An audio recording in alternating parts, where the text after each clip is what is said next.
أعوذ بالله من الشيطان الرجيم. بسم الله الرحمن الرحيم. الحمد لله الذي أنزل على عبده الكتاب ولم يجعل له عوجا قيما لينذر بأسا شديدا من لدنه ويبشر المؤمنين الذين يعملون الصالحات أن لهم أجرا حسنا ماكثين فيه أبدا وينذر الذين قالوا اتخذ الله ولدا ما لهم به من علم ولا لآبائهم كبرت كلمة تخرج من أفواههم إن يقولون إلا كذبا فلعلك باخع نفسك على آثارهم إن لم يؤمنوا بهذا الحديث أسفا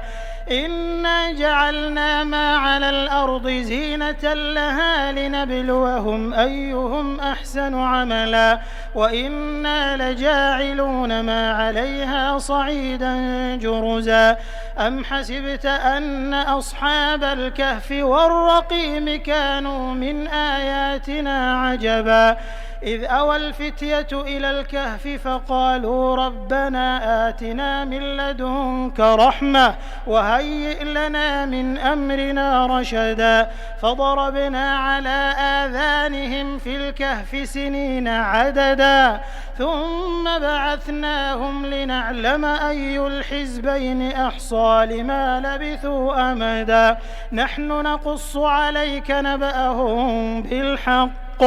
إنهم فتية آمنوا بربهم وزدناهم هدى وربطنا على قلوبهم إذ قاموا فقالوا ربنا رب السماوات والأرض لن ندعو من دونه إلها لقد قلنا إذا شططا هؤلاء قومنا اتخذوا من دونه آلهة لولا يأتون عليهم بسلطان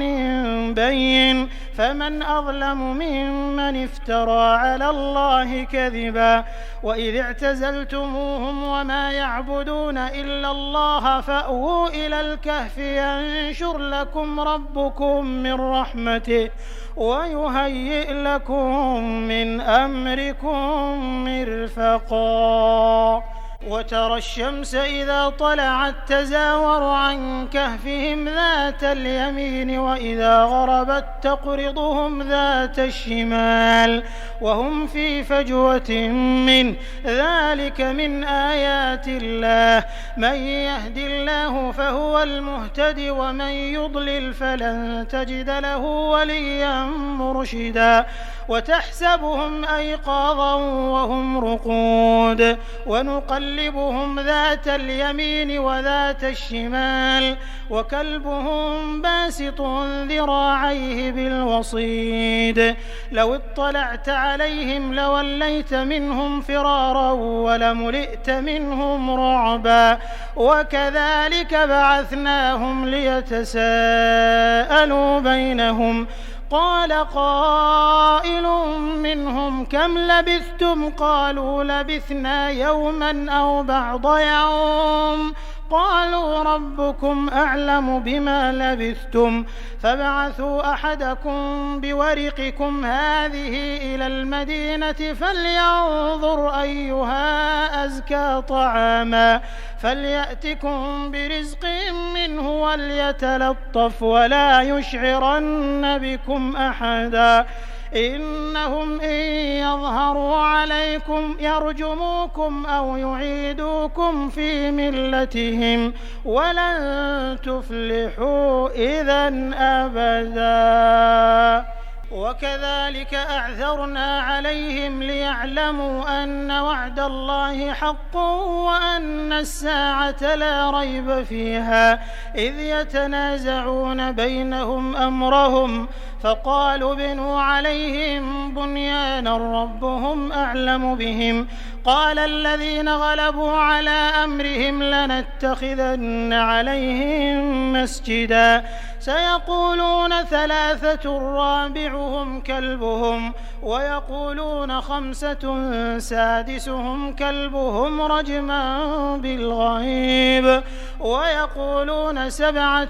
وثامنهم كلبهم قل ربي أعلم بعدتهم ما يعلمهم إلا قليل فلا تمار فيهم إلا مراء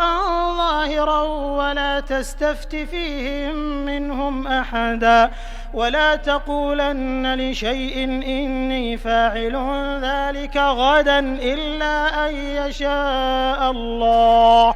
واذكر ربك إذا نسيت وقل عسى أن يهديني ربي لأقرب من هذا رشدا ولبثوا في كهفهم 300 سنين وازدادوا 9 قل الله أعلم بما لبثوا له غيب السماوات والأرض أبصر به وأسمع ما لهم من دونه من ولي ولا يشرك في حكمه أحدا واتل ما أوحي إليك من كتاب ربك لا مبدل لكلماته ولن تجد من دونه ملتحدا واصبر نفسك مع الذين يدعون ربهم بالغداة والعشي يريدون وجهه ولا تعد عيناك عنهم تريد زينة الحياة الدنيا ولا تطع من أغفلنا قلبه عن ذكرنا واتبع هواه وكان أمره فرطا وقل الحق من ربكم فمن شاء فليؤمن ومن شاء فليكفر إنا أعتدنا للظالمين نارا أحاط بهم سرادقها وإن يستغيثوا يغاثوا بماء كالمهل يشوي الوجوه بئس الشراب وساءت مرتفقا إن الذين آمنوا وعملوا الصالحات إنا لا نضيع أجر من أحسن عملا أولئك لهم جنات عدن تجري من تحتهم الأنهار يحلون فيها من أساور من ذهب ويلبسون ثيابا خضرا من سندس واستبرق متكئين فيها على الأرائك نعم الثواب وحسنت مرتفقا واضرب لهم مثل الرجلين جعلنا لأحدهما جنتين من أعناب وحففناهما بنخل وجعلنا بينهما زرعا كلتا الجنتين آتت أكلها ولم تظلم منه شيئا وفجرنا خلالهما نهرا وكان له ثمر فقال لصاحبه وهو يحاوره أنا أكثر منك مالا وأعز نفرا ودخل جنته وهو ظالم لنفسه قال ما أظن أن تبيد هذه أبدا وما أظن الساعة قائمة ولئن رددت إلى ربي لأجدن خيرا منها منقلبا قال له صاحبه وهو يحاوره أكفرت بالذي خلقك من تراب ثم من نطفة ثم سواك رجلا لكن هو الله ربي ولا أشرك بربي أحدا ولولا إذ دخلت جنتك قلت ما شاء الله لا قوة إلا بالله إن ترني أنا أقل منك مالا وولدا فعسى ربي أن يؤتيني خيرا من جنتك ويرسل عليها حسبانا من السماء فتصبح صعيدا زلقا أو يصبح ماؤها غورا فلن تستطيع له طلبا وأحيط بثمره فأصبح يقلب كفيه على ما أنفق فيها وهي خاوية على عروشها ويقول يا ليتني لم أشرك بربي أحدا ولم تكن له فئة ينصرونه من دون الله وما كان منتصرا هنالك الولاية لله الحق هو خير ثوابا وخير عقبا واضرب لهم مثل الحياة الدنيا كماء إن أنزلناه من السماء فاختلط به نبات الأرض فأصبح هشيما تذروه الرياح وكان الله على كل شيء مقتدرا المال والبنون زينة الحياة الدنيا والباقيات الصالحات خير عند ربك ثوابا وخير أملا ويوم نسير الجبال وترى الأرض بارزة وحشرناهم فلم نغادر منهم أحدا وعرضوا على ربك صفا لقد جئتمونا كما خلقناكم أول مرة بل زعمتم أن لن نجعل لكم موعدا ووضع الكتاب فترى المجرمين مشفقين مما فيه ويقولون يا ويلتنا ما لهذا الكتاب لا يغادر صغيرة ولا كبيرة إلا أحصاها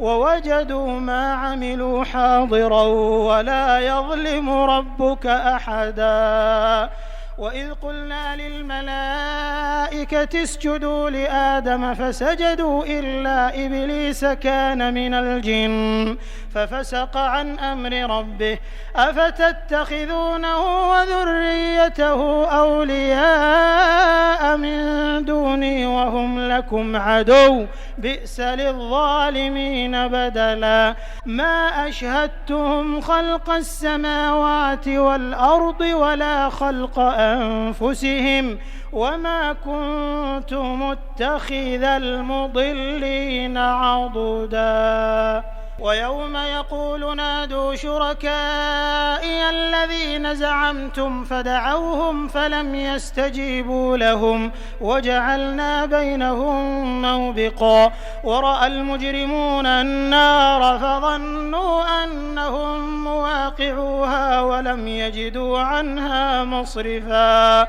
ولقد صرفنا في هذا القرآن للناس من كل مثل وكان الإنسان أكثر شيء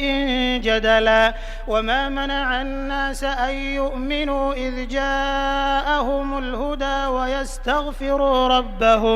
ويستغفروا ربهم إلا أن تأتيهم سنة الأولين أو يأتيهم العذاب قبلا وما نرسل المرسلين إلا مبشرين ومنذرين ويجادل الذين كفروا بالباطل ليدحضوا به الحق واتخذوا آياتي وما أنذروا هزوا ومن أظلم ممن ذكر بآيات ربه فأعرض عنها ونسي ما قدمت يداه إنا جعلنا على قلوبهم أكنة أن يفقهوه وفي آذانهم وقرا وإن تدعهم إلى الهدى فلن يهتدوا إذن أبدا وربك الغفور ذو الرحمة لو يؤاخذهم بما كسبوا لعجل لهم العذاب بل لهم موعد لن يجدوا من دونه موئلا وتلك القرى أهلكناهم لما ظلموا وجعلنا لمهلكهم موعدا وإذ قال موسى لفتاه لا أبرح حتى أبلغ مجمع البحرين أو أمضي حقبا فلما بلغا مجمع بينهما نسيا حوتهما فاتخذ سبيله في البحر سربا فلما جاوزا قال لفتاه آتنا غداءنا لقد لقينا من سفرنا هذا نصبا قال أرأيت إذ أوينا إلى الصخرة فإني نسيت الحوت وما أنسانيه إلا الشيطان أن أذكره واتخذ سبيله في البحر عجبا قال ذلك ما كنا نبغي فارتدا على آثارهما قصصا فوجدا عبدا من عبادنا آتيناه رحمة من عندنا وعلمناه من لدنا علما قال له موسى هل أتبعك على أن تعلمني مما علمت رشدا قال إنك لن تستطيع معي صبرا وكيف تصبر على ما لم تحط به خبرا قال ستجدني إن شاء الله صابرا ولا أعصي لك أمرا قال فإن اتبعتني فلا تسألني عن شيء حتى أحدث لك منه ذكرا فانطلقا حتى إذا ركبا في السفينة خرقها قال أخرقتها لتغرق أهلها لقد جئت شيئا إمرا قال ألم أقل إنك لن تستطيع معي صبرا قال لا تؤاخذني بما نسيت ولا ترهقني من أمري عسرا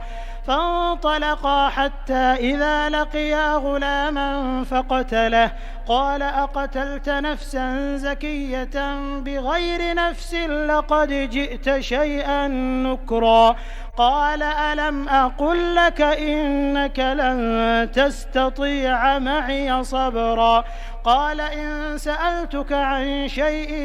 بعدها فلا تصاحبني قد بلغت من لدني عذرا فانطلقا حتى إذا أتيا أهل قرية استطعما أهلها فأبوا أن يضيفوهما فوجدا فيها جدارا يريد أن ينقض فأقامه قال لو شئت لاتخذت عليه أجرا قال هذا فراق بيني وبينك سأنبئك بتأويل ما لم تستطع عليه صبرا أما السفينة فكانت لمساكين يعملون في البحر فأردت أن أعيبها وكان وراءهم ملك يأخذ كل سفينة غصبا وأما الغلام فكان أبواه مؤمنين فخشينا أن يرهقهما طغيانا وكفرا فأردنا أن يبدلهما ربهما خيرا منه زكاة وأقرب رحما وأما الجدار فكان لغلامين يتيمين في المدينة وكان تحته كنز لهما وكان أبوهما صالحا فأراد ربك أن يبلغا أشدهما ويستخرجا كنزهما رحمة من ربك وما فعلته عن أمري ذلك تأويل ما لم تسطع عليه صبرا ويسألونك عن ذي القرنين قل سأتلو عليكم منه ذكرا إنا مكنا له في الأرض وآتيناه من كل كل شيء سببا فأتبع سببا حتى إذا بلغ مغرب الشمس وجدها تغرب في عين حمئة ووجد عندها قوما قلنا يا ذا القرنين إما أن تعذب وإما أن تتخذ فيهم حسنا قال أما من ظلم فسوف نعذبه ثم يرد إلى ربه فيعذبه عذابا نكرا وأما من آمن وعمل صالحا فله جزاء الحسنى وسنقول له من أمرنا يسرا ثم أتبع سببا حتى إذا بلغ مطلع الشمس وجدها تطلع على قوم لم نجعل لهم من دونها سترا كذلك وقد أحطنا بما لديه خبرا ثم أتبع سببا حتى إذا بلغ بين السدين وجد من دونهما قوما لا يكادون يفقهون قولا قالوا يا ذا القرنين إن يأجوج ومأجوج مفسدون في الأرض فهل نجعل لك خرجا على أن تجعل بيننا وبينهم سدا قال ما مكني فيه ربي خير فأعينوني بقوة أجعل بينكم وبينهم ردما آتوني زبر الحديد حتى إذا ساوى بين الصدفين قال انفخوا حتى إذا جعله نارا قال آتوني أفرغ عليه قطرا فما استطاعوا أن يظهروه وما استطاعوا له نقبا قال هذا رحمة من ربي فإذا جاء وعد ربي جعله دكا وكان وعد ربي حقا وتركنا بعضهم يومئذ يموج في بعض ونفخ في الصور فجمعناهم جمعا وعرضنا جهنم يومئذ للكافرين عرضا الذين كانت أعينهم في غطاء عن ذكري وكانوا لا يستطيعون سمعا أفحسب الذين كفروا أن يتخذوا عبادي من دوني أولياء إنا أعتدنا جهنم للكافرين نزلا قل هل ننبئكم بالأخسرين أعمالا الذين ضل سعيهم في الحياة الدنيا وهم يحسبون أنهم يحسنون صنعا أولئك الذين كفروا بآيات ربهم ولقائه فحبطت أعمالهم فلا نقيم لهم يوم القيامة وزنا ذلك جزاؤهم جهنم بما كفروا واتخذوا آياتي ورسلي هزوا إن الذين آمنوا وعملوا الصالحات كانت لهم جنات الفردوس نزلا خالدين فيها لا يبغون عنها حولا قل لو كان البحر مدادا لكلمات ربي لنفد البحر قبل أن تنفد كلمات ربي ولو